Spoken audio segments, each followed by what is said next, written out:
And thanks for inviting us in. It's now 11 o'clock. The final stretch begins for what could be the end of a controversial data center project in Franklin Township. At tonight's City County Council meeting here in downtown Indy, a vote to call down the issue sets up a contentious final vote September 22nd. Alex Almanza shows us the growing opposition and what's next. Well, the future of that proposed Google data center is looking grim as a majority of city county councilors are publicly opposing the project, though there are some that do support it. No data center!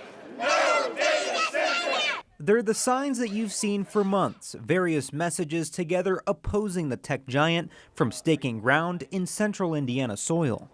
Just because of the money that's involved on their end, and all we have is our word and what we can do as a community to try to come together and fight things like this. No data center! Community members were even joined by some councilors in a protest outside the city county building. Michael Paul Hart was one of the first councilors to publicly oppose the project, and since then at least 16 others joined the opposition. If at least 15 councilors vote no on the project on September 22nd, the proposal dies. We've got to get it to 20. My goal is to get it to 20 before we get to the 22nd. So when that day happens, I'll feel a lot better, but we're still working for the votes. For some, the fight continues. We see the finish line's getting very close. We're excited. We want to see what's coming up next, but again, we're not giving up until it's done. Others support the project, saying there's tremendous tax revenue to be made from these facilities. Do you feel like the project should move forward?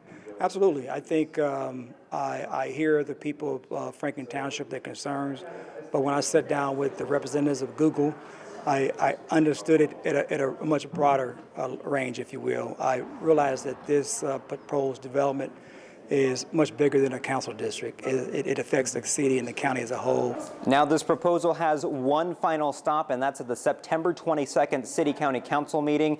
There, it's going to be the full showdown between remonstrators and the petitioner. They're going to face off, and they'll ultimately decide the fate of this next Google data center project. At the City County building, Alex Almanza, 13 News.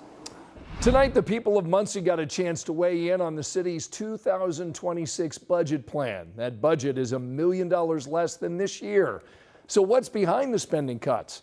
The mayor of Muncie points to Senate Bill 1, saying it decreases Muncie property tax revenue to the tune of 7%. Tonight, members of the city council talked about the work in the coming weeks to address that very funding gap. It does mean that we have to look very carefully at areas where we can cut. Our goal is, of course, going to be to tighten the belt as much as possible while still being able to provide services and also take care of our employees. A final vote on the budget proposal in Muncie is scheduled for October. And now to a new perspective tonight on a shooting in Muncie. We're getting our first look at security video tonight showing the moments that where the shots were fired near a convenience store in that city. Police tell us 3 men were sitting in a parked car late Friday night. The Madison Food Mart shared this footage with us. You can see the windows in the white car shattered by bullets.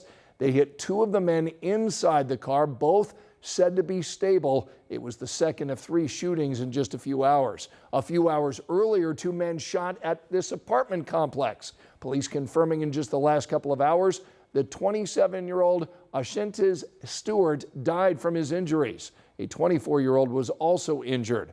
Then around 1 o'clock Saturday morning, police say a 52-year-old man was shot inside of this house on South Monroe Street. He is also said to be stable tonight. In all, 5 people shot in 5 hours. Of course, they're concerning. Public safety is always a top priority for the city, for our law enforcement partners, and for the community. So, of course, it's concerning. Our thoughts are with the victims and their families, and we'll continue to work with our law enforcement agencies, the community, and other leaders to work through these issues. The mayor of Muncie formed a task force on violence reduction after a mass shooting in Muncie back in 2023. City leaders tell us the task force has not convened recently, but they say the committee members still work in different capacities to continue the work. Angela?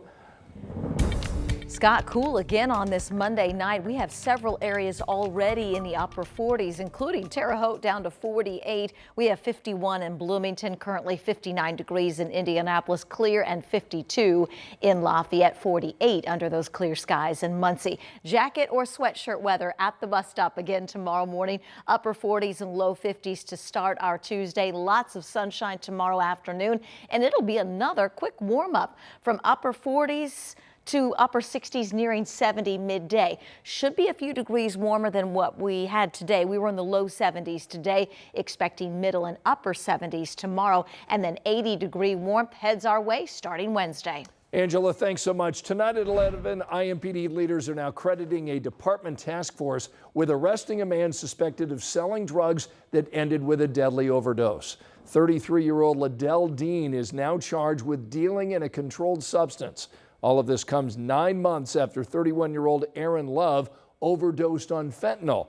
Now, we just got the court documents in this case, and they reveal that police found text messages and money transfers with Dean on Love's phone. All of it part of an investigation by IMPD's Overdose Death Task Force. We want to serve as a deterrent, so we want the people that are doing this to know that we're not going to stop and we're going to keep investigating these cases and hopefully serve as a deterrent that they'll quit doing it.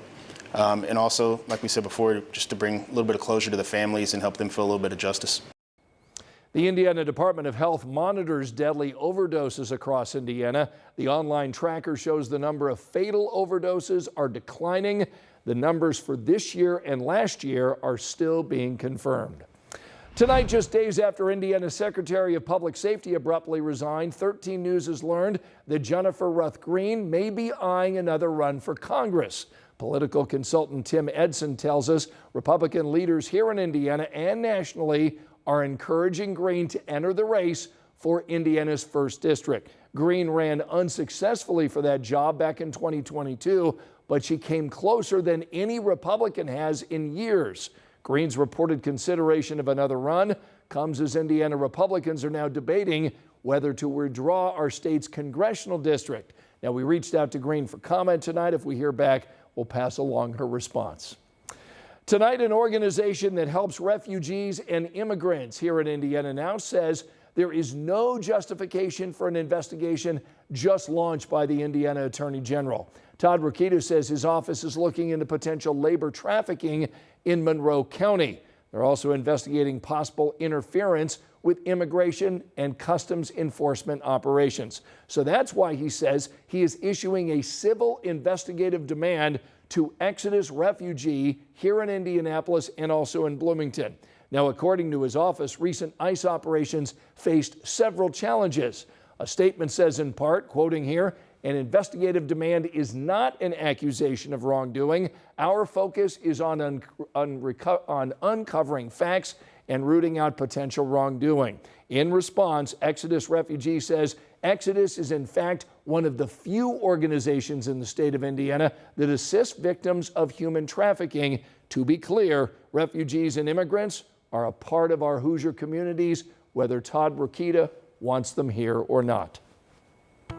Here's a look at the other stories making headlines right now. The Marion County coroner just identified a man who died after crashing into a garage on the north side of Indianapolis. This happened early Sunday morning on Delbrook Drive near 79th and Ditch. Investigators say 40-year-old Anthony Tillman died at the hospital. Police did not report any other injuries. Right now, we're working to learn exactly what led to that crash. We want to get drivers in Hancock County ready right now, because in 1 week, INDOT will resume its safe zones enforcement along I-70. So you can expect to see signs in the work zone near Greenfield. If you're caught going more than 11 miles per hour over the speed limit, you'll get a warning. Repeat violations will end in fines. Environmental worries tonight after an industrial fire in southern Indiana. This happened over the weekend in Newburgh, just outside Evansville. Officials asked people to stay inside and turn off their air conditioners because of concerns about chemicals contaminating the air. That order is now lifted, but kids in this area stayed inside their schools today and did not have outdoor recess, just as a precaution. Right now, Indianapolis International Airport is a contender for USA Today's Best Airport for Art contest. Our airport features 18 pieces of art and a temporary art program. Voting is open now through October 6th. At last check, Indy's airport is in second place behind Nashville. We've got a link to cast your vote right now. It's on WTHR.com and on our 13 News app.